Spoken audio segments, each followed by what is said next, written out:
Alright guys, so today I'm doing a review of the Becca Be a Light palette. I have not heard very much hype over this palette whatsoever. It seems to be getting a lot of very mixed reviews, but I wanted to come on here and talk about it because I'm madly in love with it. But you know, makeup is so personal. It's definitely the type of situation where there is no one size fits all. Some people will like a product, some people will hate it, and I think that this in particular is a very polarizing product. So what I want to do in today's video is to talk to you guys about my experience with this palette, as well as who I think it's for, who I think it's not for, what it is, how to use it, and finally the pros and the cons. So I want to start by talking about who this is for. This is a product that is absolutely made for complexion junkies, in particular people who are going for a natural look. What you get with this palette is for really on the sheer and not bold side of things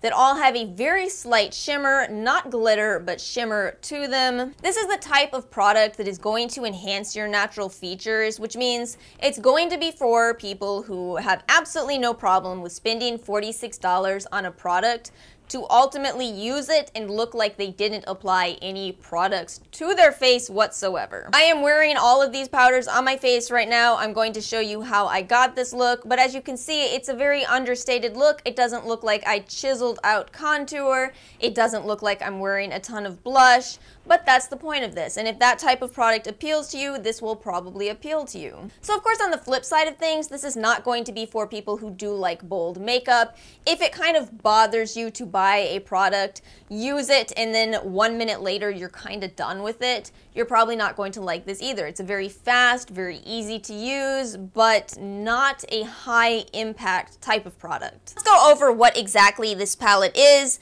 You get 4 powders in this. You get a brighten powder and a blur powder, both in a more significant portion size than you do of the other 2 powders, which include a contour, or at least what they are calling a contour, and then a blush. You get a total of 0.52 ounces of product with this, which I think is a really good deal for what it is.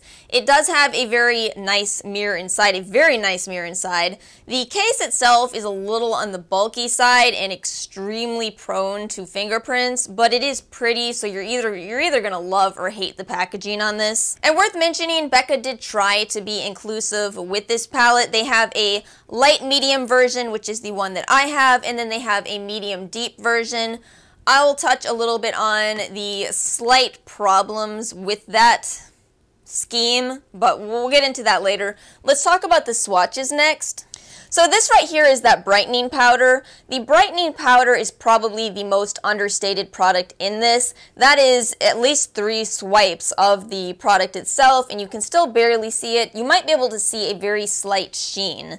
That's what you get with it. I do know some people have been using it as a setting powder, but for me, I've still been using it as a finishing powder. But I don't dislike it. For as understated as it is, I think that I actually like where it fits into my collection.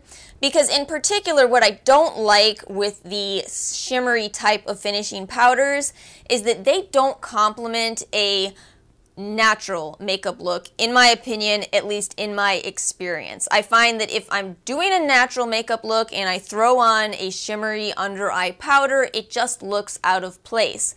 Whereas this works. This works whether you're wearing a full coverage foundation, whether you're wearing a light coverage foundation, whether the rest of your makeup is understated or not. You can't go overboard with it because of its simplicity. This is the blur powder, and this is the powder that I have the most to sing praises about and the biggest issue with at the same time.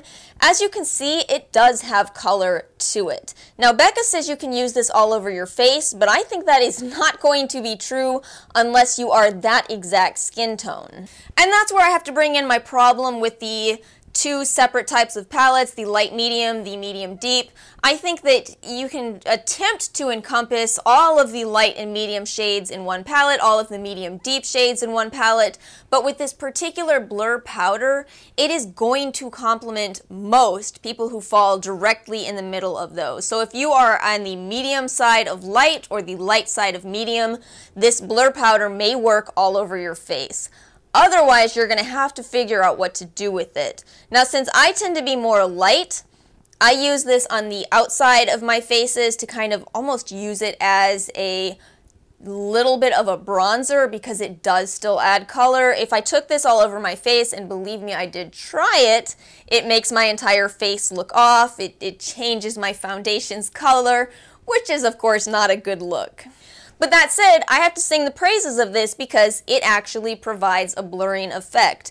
And really what I hope is that Becca releases this on its own because I think it is a fantastic formula. I see that they've used nylon 12 in all 3 of these shades, which is a very flexible polymer. It definitely helps to fill in your pores, and I think that's the magic in this palette, to be honest with you, as far as why I'm saying that it's so flattering on the skin. So that in particular, I would love to see Becca come out with more shades of this and release them on their own, although that said, if they did, it would probably be similar to the Hourglass Ambient Lighting powder, which is $46, and that's all you get. So if this shade works for you, then you're really winning. Oh, and by the way, just for some comparison, this over here is the Butter Bronzer in the shade Bronzer. So hopefully that will give you a bit of an indication as to the color of this. It's not a perfect match. This is a bit lighter, but you can see that it's definitely not only a bit deeper on my skin, but also a bit warmer.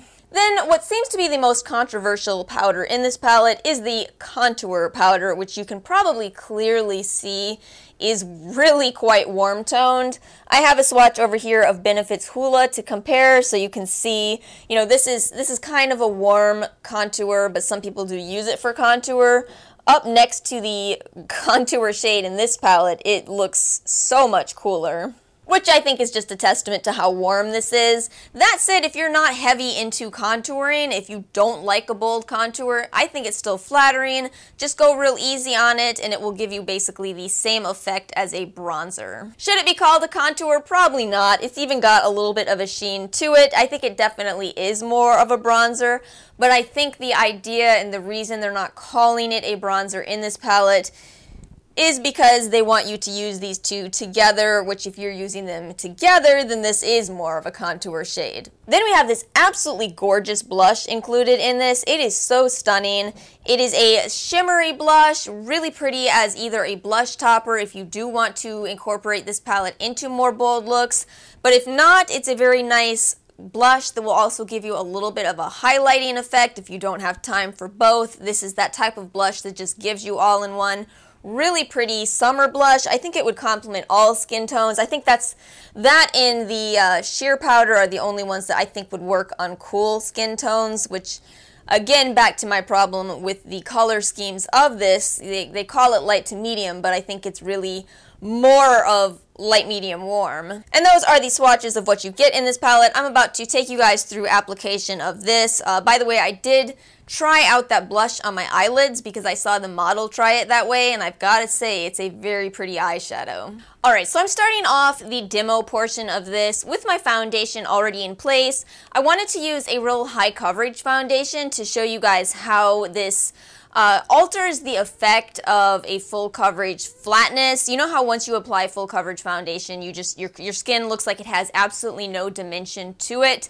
This palette will bring back some dimension, and I intentionally went with Cover FX's N25 shade. It turns out I'm a little more on the warm side, so this has never been quite a perfect match, but because it's a neutral and this palette is warm, I think the two are going to work together really well. And also worth mentioning, I already applied the Cover FX Light Setting Powder. I really do wear a lot from Cover FX. But I decided to do this because that's what I've always done. I know a lot of people are using this as setting powders, but for me, I just like it more as finishing powder. So I'm starting with the brightening powder and the Real Techniques setting brush, and I'm just adding that in under my eyes and more towards the center of my face, and kind of the same places that you use the Hourglass Ambient Light powders. What I think I'm going to do for this video is demo half my face first so you can see the effect.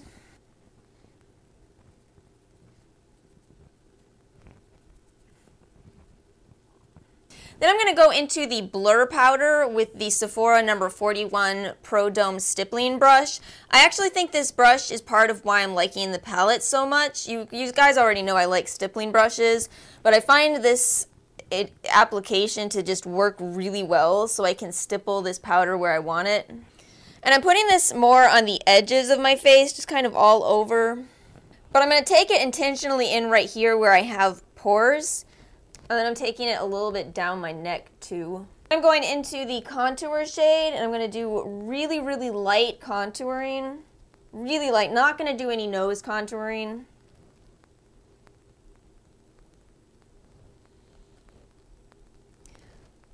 Think of this basically as a more defined application of what I just did. And then I'm going to use the Real Techniques Instapot brush, which is going to be a little hard to pick up the blush, but we're going to try to do it. I really want to see if I can get more payoff from this particular shade.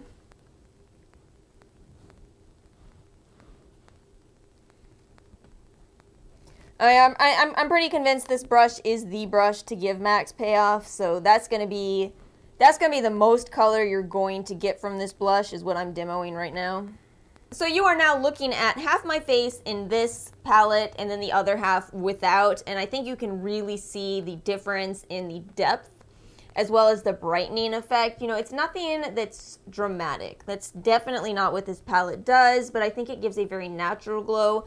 I personally don't even think I need a highlight with this. I think the contour works for me. If you're a person who doesn't like heavy contour, this may be enough for you.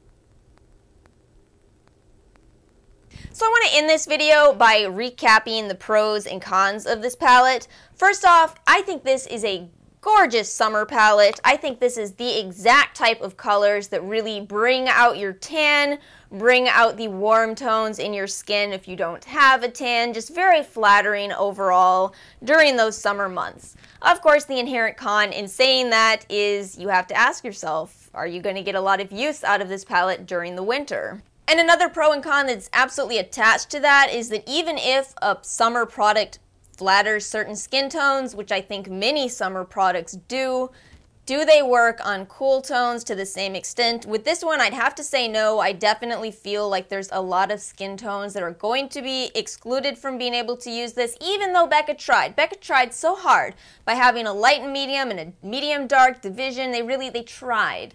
But I don't think they quite succeeded. I definitely think the most porcelain skin tones will not be able to use this. I think the deepest skin tones will not be able to use the other palette. But if you ask me, a giant pro with this palette is how incredibly amazing this formula is. The formula really is the key to the magic of this palette. It just glides on the skin beautifully, which in turn makes it incredibly easy to use. And for me, the moment that I really realized how much I was in love with this palette took me about a week. I'd been using this palette with a lot of my lighter coverage foundations. I was turning to it on my natural looking type of days. You guys know me. I have both bold days and I have very natural makeup days. I was loving this with my light foundations, but then I had a terrible breakout on Saturday. Horrible. 2 hours of sleep, just one of those really high stress days. I had to turn to my Jouer Essential High Coverage Foundation, which is the highest coverage foundation in my entire collection. And my expectation with a full coverage product is that I just plan on looking cakey. I know that I'm going to look like I'm trying to hide acne until I use this palette. I've never in my life experienced this before. I didn't know that products existed that could take me from looking like I was wearing a ton of makeup to backing me up to looking like I was not. So I love that. I thought there's a versatility to this palette that I never expected. I never expected to find a product that did that in the first place. But you know what? There's an inherent con in this too, and that is that not everybody enjoys the act of spending a lot of money on a product to feel like it doesn't do much. I've been thinking about this and why eyeshadow palettes have been such a popular item, even though they often retail for $50, $60 more dollars than that. I think when you buy an eyeshadow palette, you sit with it, you work with it a lot, you have all kinds of options, you play with it for hours on end, and a lot of people are happy with that. I think that this is going to be that kind of polarizing effect where some people are real happy how easy and fast it is, and other people think, what did I just spend $50 on? So ultimately, I'm madly in love with this product. I am so happy that I bought it. It is limited edition, but it's Becca, so I can't really sit here and tell you if it's going to be around for a while. You never know with Becca. But I hope that this helps you to figure out if this is a product that you will enjoy as well, or if it is not for you. And if you do have any questions, please feel free to drop them in the comments below. I will do my best to answer. If you guys found this video helpful, please make sure you give it a like, make sure you're subscribed, and entered into my giveaway, and I will see you guys next time. Peace out, YouTube.